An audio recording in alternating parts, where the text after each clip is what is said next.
The idea of getting healthy seems easy enough. Eat well, exercise, drink lots of water, and get plenty of sleep. But what many may not know or really understand is the role that social factors can play into getting and staying healthy. So to talk more about the social determinants of health today are Idaho Food Bank Community Initiatives Director Megan Seal, as well as Director of Provider Relations with Optum Idaho, Matt Johansson. Thank you both for being here today. Thank you. Thanks for having us. Of course, my pleasure. So very, very important topic today. And I wanted to start with, this is something that I think a lot of people don't know about, like I was saying just a moment ago. How, Megan, would you say a lack of access or I should say just having access in general to nutritious foods, how can that impact Idahoans' mental health? Well, what we see, unfortunately, is really a vicious cycle with food insecurity and chronic diseases, including mental illness and mental disease, where an individual or a household might experience food insecurity, and with that becomes negative coping mechanisms. So they're no longer able to get their stress relief through, exercise or eating well. It's just a very stressful situation in general, and from there we see an onset or an exacerbation of a chronic disease or an illness.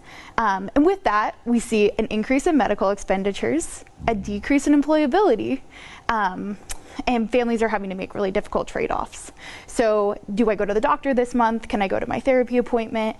Or do I put food on the table? Or can I pay for my child's lunch bill?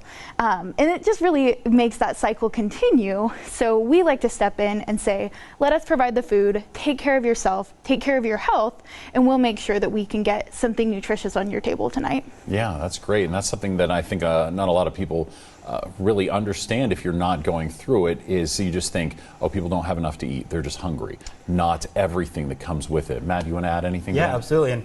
And Megan did a great job of identifying kind of how food insecurity, the lack of access to nutritious food can impact, adults and those of many age ranges. But I think it's important to identify what it does to children, right? Children and adolescents, with the increased focus placed on the impact of food on mental and physical health over the past, 10, 20 years. We've seen a lot of, very concerning studies about the impacts with children and their ability to function in school. Kids that have been identified as food insecure have been found to have higher instances of aggression, anxiety, depression. They have difficulty developing social skills, difficulty developing linguistic skills. It's pretty dark. And unfortunately, as those kiddos get older, it gets a little bit even more concerning. We find that those individuals that, those young adults, those adolescents that are food insecure are at higher likelihood of experiencing suicidal ideation, thoughts of hurting themselves. They're 5 times more likely to attempt suicide. So I don't think it can be understated the impact that food has with, basic mental health and mental health complications. Yeah, absolutely. That all makes sense. Oh, go ahead. Oh, I would just add, I think Matt touched on a really important topic and just kind of the difference between hunger and food insecurity. Okay.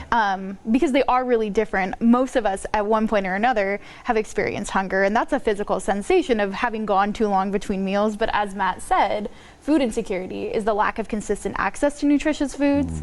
And with that, food insecurity is really where we start to see the big impacts on overall whole health. Okay, gotcha. Now, let's get pretty hyper local here, or at least statewide. How would you say, Megan, that this issue is unique here in Idaho? Well, Idaho has a lot of rural territory across our state. We know that we experience a lot of rurality, and food insecurity actually disproportionately impacts rural communities. So if we look across the entire country and even across the state of Idaho, we know that the majority of the state is not living in rural areas, but that those individuals that are in rural areas are experiencing more food insecurity. So harder to access consistent food, harder to access services such as mental health services. So just a lack of access all around.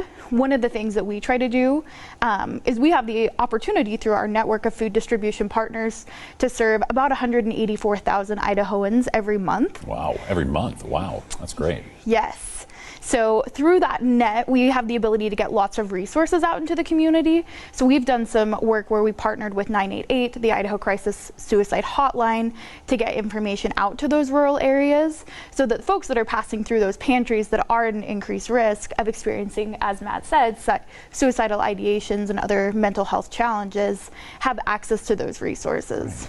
Wonderful. Matt, anything you'd like to add to that? No, Megan hit it on the head. I don't think I can add anything.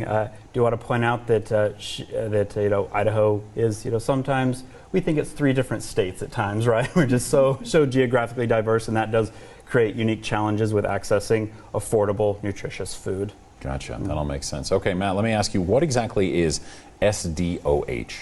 So SDOH stands for Social Determinants of Health. Down to brass tacks definition, it is the definition, it is the factors, the non-medical factors that impact health outcomes.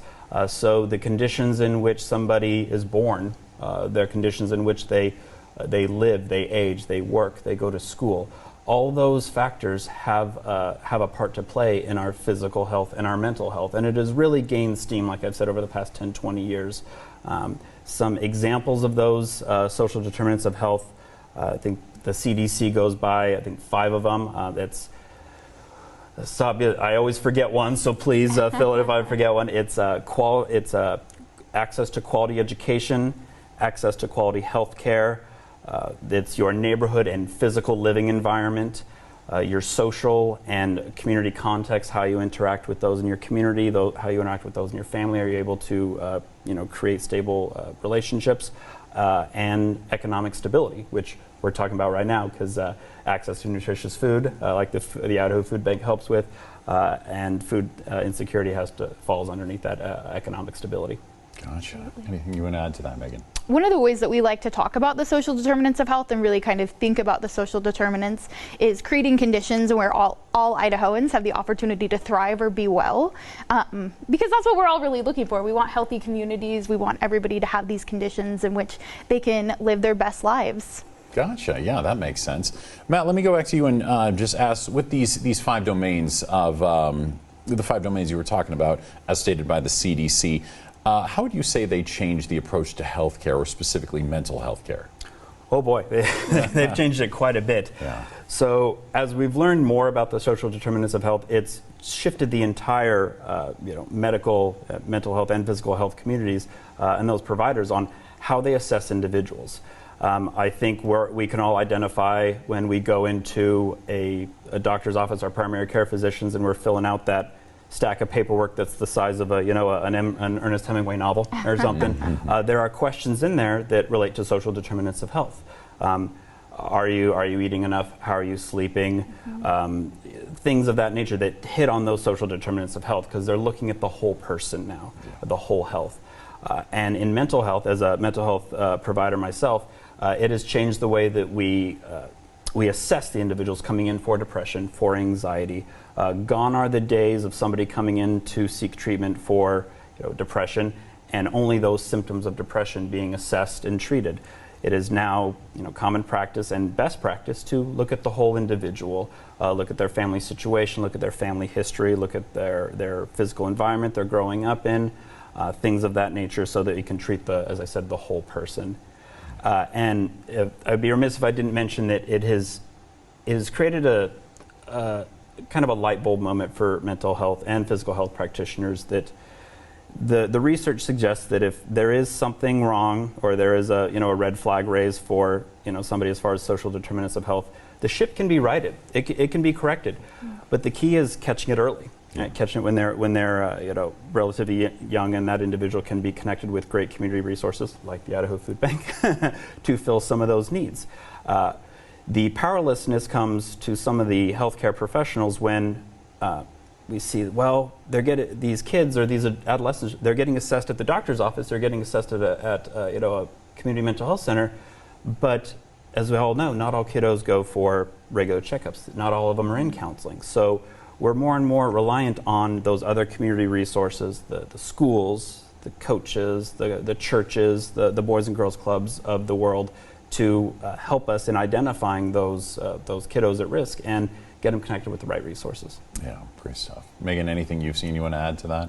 No, I would just say that we're so thankful for awesome supporters and collaborators like Optum, who really are moving this forward within the healthcare industry and are being the trailblazers and saying, no, you really do need to pay attention to these social determinants of health, and it will have an impact on the health of our entire state. Great, awesome. Now let me go back to Optum for a second, Matt. How would you say Optum Idaho is working to remove those barriers in relation to mental health and food insecurity? Yeah, Optum Idaho promotes kind of the whole health, the whole person, mantra to well-being. And in partnership with with the Idaho Food Bank, we've launched for the month of May the Idaho 50K contribution campaign, challenge campaign. And if you go to idahofoodbank.org/Optum50K and donate through there, Optum Idaho will match those donations of up to $50,000. Wow, that's great. A lot of good stuff there. All right, well, anything else you both want to add today about SDOH or food insecurity or anything else here in Idaho that we should know? I don't think so. No. Yeah. Okay. Thank you so much for having us. Yeah. Of course, yeah, this was great information. Really appreciate you being here, and especially with an issue that I don't think a lot of people really know or think about unless it's happening to you. So great stuff. Thanks so much. Thank you. All right, and of course, joining us today to talk about the social determinants of health have been Idaho Food Bank Community Initiatives Director Megan Seal, as well as Director of Provider Relations with Optum Idaho, Matt Johansson. Again, thank you both for being here and the wonderful information. Thank you. Thank you.